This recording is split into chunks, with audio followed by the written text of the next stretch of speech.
Good morning, class 5th. Hope you all are safe at home. We were studying lesson number 3, human treatment. So let's continue the lesson. You should behave the way as you will like to be behaved with. If you want other people to treat you nicely, treat all other people nicely. अगर आप लोग ये चाहते हैं कि आपको दूसरे लोग अच्छे से बिहेव करें आपके साथ और आपके साथ नाइसली बिहेव करें, तो आप लोगों को भी उनके साथ अच्छा ही बिहेव करना पड़ेगा, तभी आपके साथ अच्छा बिहेव करेंगे सब। ठीक है। If you treat others cruelly, how can you expect others to treat you kindly. अगर आप दूसरे लोगों से क्रूअली ट्रीट करेंगे, उनके साथ अच्छे से बिहेव नहीं करेंगे, आप उनके साथ बदतमीजी करेंगे, आप उनको डांटेंगे, तो आप कैसे ऐसे एक्सपेक्ट कर सकते हो, कैसे ये सोच सकते हैं कि आपके साथ काइंडली बिहेव किया जाएगा। For every action there is an equal and opposite reaction is a scientific principle. हर एक्शन जो होता है उसके जो है सेम ही उसका रिएक्शन होता है। अगर आप किसी के साथ अच्छे से ट्रीटमेंट करेंगे, अच्छा बिहेव करेंगे, तो आपके साथ अच्छे से बिहेव होगा, और अगर आप किसी के साथ गलत बिहेव करेंगे तो आपके साथ भी ऐसा ही बिहेव किया जाएगा। ये एक साइंटिफिक प्रिंसिपल है और ऐसे ही होता है। This principle stands true as far as a behaviour is concern. और ये प्रिंसिपल जो है ये ट्रू है क्योंकि जैसा हमारा बिहेवियर होगा हमारे साथ सब वैसा ही ट्रीट करेंगे। There will be a positive reaction for your positive action and a negative reaction for your negative action. अगर आप किसी के साथ पॉजिटिव रिएक्शन करेंगे तो आपके साथ भी पॉजिटिव में ही एक्शन मिलेगा आपको, और अगर आप किसी के साथ नेगेटिव रिएक्शन करेंगे तो आपको उसका एक्शन भी नेगेटिव में ही मिलेगा। If you misbehave with a person in the street, the onlookers will take you for an ill-behaved person. अगर आप कहीं सड़क पर किसी के साथ मिसबिहेव करेंगे, किसी के साथ इल ट्रीटमेंट करेंगे, तो जो देखने वाले हैं, जो आप लोग को देख रहे हैं, जो आपको चेक कर रहे हैं, वो आपको क्या सोचेंगे कि ये एक मिसबिहेव्ड पर्सन है, इसको अच्छे से बिहेव करना नहीं आता है। And when they behave you with you, they will have your behavior in their mind. और जब वो आपके साथ बिहेव करेंगे तो उनके माइंड में आपका बिहेवियर याद होगा और वो आपके साथ सेम ही बिहेव करेंगे। Similarly good behaviour brings out positive traits of one's personality. Same ऐसी बात पॉजिटिव बिहेवियर्स के साथ होती है। जो गुड बिहेवियर होता है जिनका, तो उनके साथ जो है गुड बिहेवियर ही किया जाता है, सब उनके साथ अच्छे से ही बिहेव करेंगे, और जो गलत बिहेव करेंगे, जो लोगों के साथ बुरा बिहेवियर करेंगे, बुरी तरह से व्यवहार करेंगे, तो उनके साथ जो है बुरा ही उनके साथ लोग करेंगे। One day, Neha was not happy with her father as he disapproved her demand of another video game. एक दिन नेहा जो थी वो अनहैप्पी थी, वो खुश नहीं थी क्योंकि उसने अपने फादर से वीडियो गेम की डिमांड की थी और उसके फादर ने उनको मना कर दिया था। She went to the ridge cliff near her house. वो जो है अपने घर के पास एक चट्टान थी, ऊंचाई थी, वहाँ पर वो वहाँ पर चली गई। Standing in the valley she shouted for her father, I hate you, I hate you.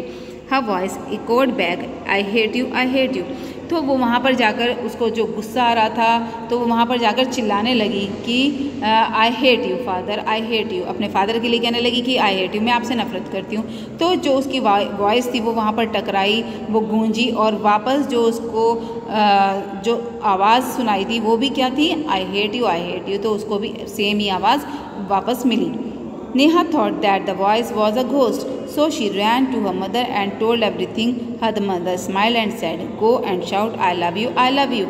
अब नेहा जो है वो वहाँ पर खड़ी होकर चिल्ला रही थी, तो जब उसे आवाज़ आई तो वो उसे कोई नज़र तो आ नहीं रहा था, तो वो वहाँ पर डर गई आवाज़ सुनकर। तो फिर वो भागकर अपनी मम्मी के पास गई और उसने अपनी मदर को बताया कि जैसे उसने किया था, कि जो उसने वहाँ पर जाकर चिल्लाई थी, उसे आई हेट यू बोला था, तो उससे वापस आवाज़ में उसको आई हेट यू सुनाई आया था।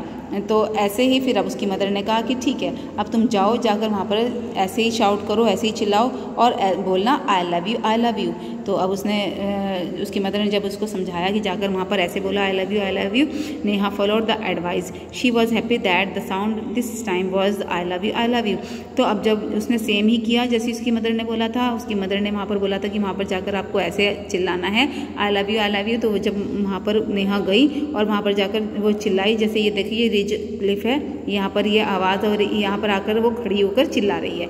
कैसे कह रही है वो? अब यहाँ पर कह रही है I love you, I love you. तो सेम ही आवाज़ उसको वापस सुनाई दी, I love you, I love you, thank you, I love you, excuse me and please etcetera are not mere words of courtesy which we should utter.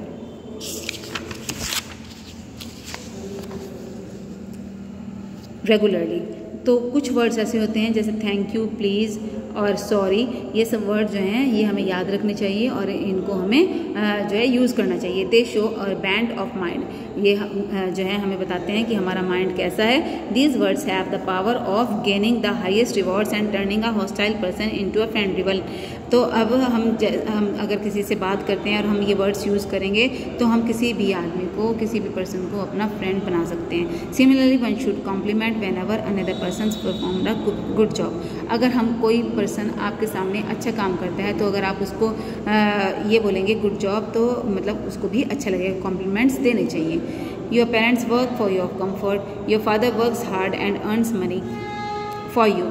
Have you ever said thank you to him when he buys you clothes and shoes and books and toys and everything else?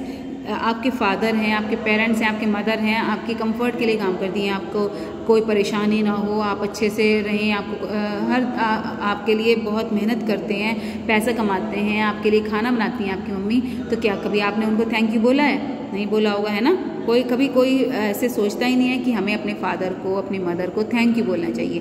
तो अगर कभी आप उनको, जैसे वो आपके लिए कपड़े खरीद कर देते हैं, आपको बुक्स खरीद कर देते हैं, शूज़ खरीद कर देते हैं, आपको टॉयज़ खरीद कर देते हैं, हर चीज़ के लिए अगर आप उनको थैंक यू कहेंगे तो उनको कितना अच्छा लगेगा, है ना। You don't feel the need of it and do you think it is his duty to do so. तो आप कभी ऐसे नहीं बोलते हैं, आप ये सोचते हैं कि ये उनकी ड्यूटी है, ये वो अपना काम कर रहे हैं, उनका वर्क है ये ऐसे करने का। तो ये आप अगर ये ना सोचें और अगर आप उनको थैंक यू बोलें तो आप देखो कितना अच्छा उनको फील होता है आपके पेरेंट्स को। You should realise that your little comforting words would make him work even harder and look after you even better. और अगर आप उनको थैंक यू बोलोगे तो उससे क्या होगा, आपके पेरेंट्स को बहुत अच्छा लगेगा और वो आपके लिए पहले से और अच्छा करने की कोशिश भी करेंगे। If you want to be admired for your little accomplishments, admire others for their achievements। अगर आप ये सोचते हैं कि आपको आपके अच्छे कामों के लिए कोई एडमायर करे, कोई तारीफ़ करे आपके कामों की, अच्छे जो आप काम अच्छे करते हो उसकी आपको किसी के सामने आप कोई अच्छा काम कर रहे हो, किसी की हेल्प कर रहे हो, तो आपको कोई एडमायर करे, आपकी तारीफ़ करे, तो आपको भी तो ऐसे ही करना चाहिए। जब कोई आपके सामने कोई अच्छा काम कर रहा है तो उसको आपको एडमायर करना चाहिए, उसकी तारीफ़ करनी चाहिए। You don't say a word of praise to your mother when she cooks good food, but you behave terribly when there is a little more salt in the vegetables or the delicacy of your choice has not been prepared. If you cannot praise, you have not right to protest either. तो देखिए, अगर कभी आपकी mummy अच्छा खाना बनाती हैं, आपको अच्छा लगता है वो खाने में, तो आप क्या कभी कहते हो thank you?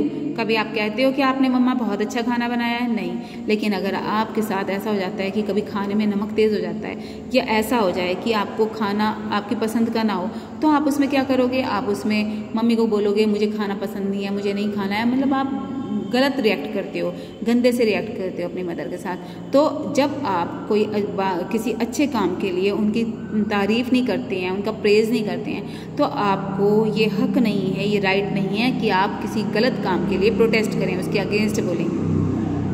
Positive state of mind is very important for happy state of life. There are people who talk ill of others. Don't pay heed to them. Rather forget them. तो जो अच्छे आदमी होते हैं, जिनका माइंड अच्छा होता है, वो हमेशा लोगों के साथ अच्छा करते हैं, और जो लोग दूसरों के लिए बुरा कहते हैं, आप लोगों को उनके ऊपर ध्यान नहीं देना चाहिए, क्योंकि जो बुरे होते हैं वो हमेशा दूसरों को बुरा ही कहते हैं। तो आप उनको उनकी तरफ से ध्यान हटा लेना चाहिए। If someone had said something negative about you, forget it. अगर आपके बारे में कोई बुरा कहता है तो इस बात को भूल जाइए, उस बात पर ध्यान मत दीजिए। If you keep talking about the negative remarks you will tend to think negatively. अगर आप उनके बारे में ये सोचते रहेंगे नेगेटिव कि उन्होंने आपके साथ ऐसा बुरा किया है, तो आपको क्या होगा, आपको गुस्सा आएगा, है ना। सो फॉरगेट देम, तो आपको उन्हें भूल जाना चाहिए। It will give you positive energy, और इससे आपको जो है पॉजिटिव एनर्जी मिलेगी, आपके को अच्छा फील होगा। Positive energy is very necessary for success in life. और पॉजिटिव एनर्जी जो होती है वो बहुत ज़रूरी है आपके लाइफ में सक्सेस के लिए। आपको जो है, अगर आपको कोई एम है उसे आपको अचीव करना है, उस चीज़ में सक्सेस के लिए आपकी लाइफ का जो है सफल हो जाए, उसके लिए जो है पॉजिटिव एनर्जी बहुत ही ज़रूरी है। Every person in the world can not be happy all the time. Bad things happen in life. हर आदमी हर वक्त खुश नहीं रह सकता है, कभी ना कभी ऐसा होता है कि उसके साथ बुरा हो जाता है, तो वो दुखी हो जाता है। What we should do is to face them with courage and with positive energy rather than get bogged down by them. तो हमें जो है उस वक्त हमें करेज की ज़रूरत होती है, हमें साहस की ज़रूरत होती है, और हमें उन चीज़ों को भूल जाने की ज़रूरत होती है। जो आपको कोई बुरा कहता है उसे भूल जाइए, अपने अंदर पॉजिटिव एनर्जी लाइए और करेज, साहस लाइए, जिससे कि आप उन जो परेशानियाँ उस वक्त आ रही हैं उनको फेस कर सकें। तो ये सब किससे होगा, जब आपके अंदर पॉजिटिव थिंकिंग होगी, पॉजिटिव एनर्जी होगी। तो अब आपको ये बात याद रखनी है कि जैसे आप बिहेव चाहते हैं अपने साथ, वैसे ही आपको दूसरों के साथ बिहेव करना है, ठीक है। अगर आप अच्छा बिहेव करेंगे तो आपके साथ भी अच्छा ही बिहेव होगा, और अगर आप बुरा भी बिहेव करेंगे तो आपके साथ भी बुरा ही बिहेव होगा। Okay children, the lesson is over here. I will send you book work and our question answers after work. Take care, thank you.